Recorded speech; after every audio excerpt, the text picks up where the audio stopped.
Fox News alert. Politico is standing by its decision to publish an unprecedented leak of a Supreme Court draft opinion signaling the end of Roe versus Wade. Joe Concha joins us now. Joe, this is a bombshell report. Is there any argument in not publishing this information if Politico obtains it?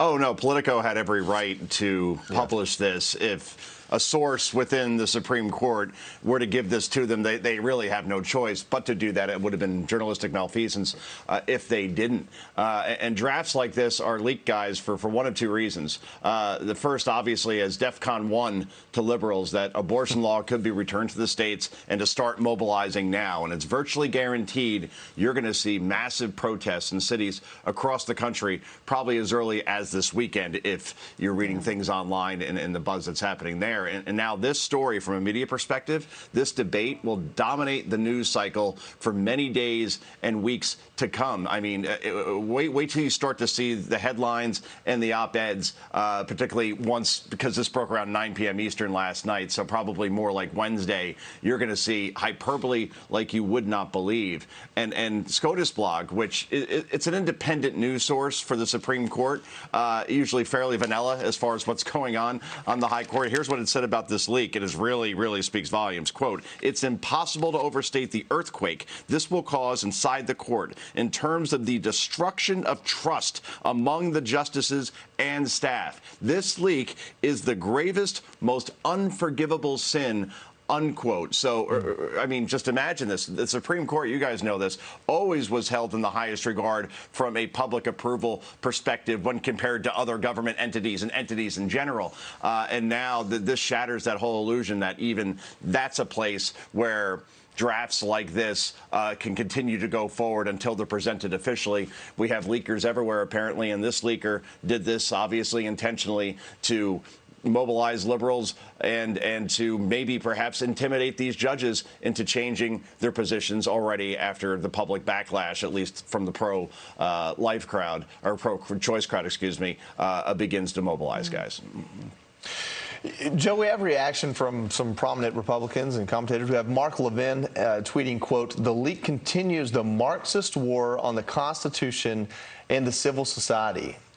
And Andy McCarthy says, if this story is true, the court should issue its opinion right away. Otherwise, the disgraceful leak wins. I think really what we have here are two different issues, right? We have the fact that this decision on Roe versus Wade may come out and really be controversial and turn things up. But we also have the leak itself, regardless of the issue, the fact that the leak happened.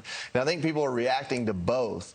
What do you think this means for the court moving forward? Do they get the chance to actually issue this decision without controversy? Oh, well, that'll be impossible, right? Yeah. The without controversy part. It would have been controversial either way, even if it went through the normal process. And Joey, I mean, you look at the Supreme Court, it had a 61% approval rating just 10 years ago. That's down to 40%. It's lost 21 points. And when you poll people, they say, oh, because we think even the Supreme Court has become highly politicized. And I guess like hearings like Brett Kavanaugh and Amy Coney Barrett, those just underscored and illustrate exactly just how politicized, unfortunately, a court that's not supposed to be political has become. Yeah, and Joe, you touched on this a little bit before, but we do have some sound, some audio and video, all of the visuals of what the liberal media's reaction to this Supreme Court Roe versus Wade story has been so far. Watch this.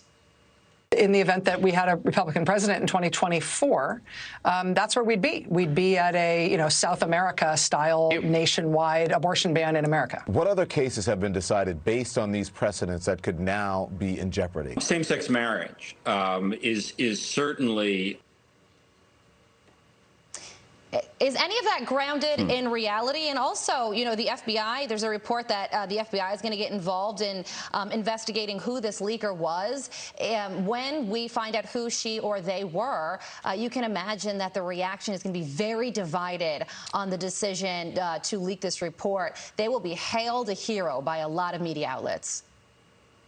Oh, yeah. I mean, when you go online, that's exactly the word, Carly, that's being used, that this person is a hero, to the left anyway, for getting this information out, for being a whistleblower who is brave and possibly put their career on the line. And obviously you saw the conservative reaction from Jonathan Turley or Mark Levin or Andrew McCarthy. Look, yeah, this is going to be big. I mean, obviously there are barricades were put around the Supreme Court almost immediately when this story comes out. And then the November midterms, which we're looking like, and we've talked about it, red tsunami coming in the House, Senate flipping back to the GOP. Now, for the first time, Democrats are energized, but so are Republicans, because when you look at Gallup, all these years, of the past 10 years, basically abortion's been the same. It's been even between pro-life and pro-choice, evenly split right down the country. That barely moves, even though it's going to be portrayed that we're mostly a pro-choice country. We're actually not. It's split right down the middle, and I agree with you. I think that we will be seeing protests in courthouses across the country, and be following those images as they come in the days to come. Joe, thank you for joining us. All right, guys. As always. See you tomorrow.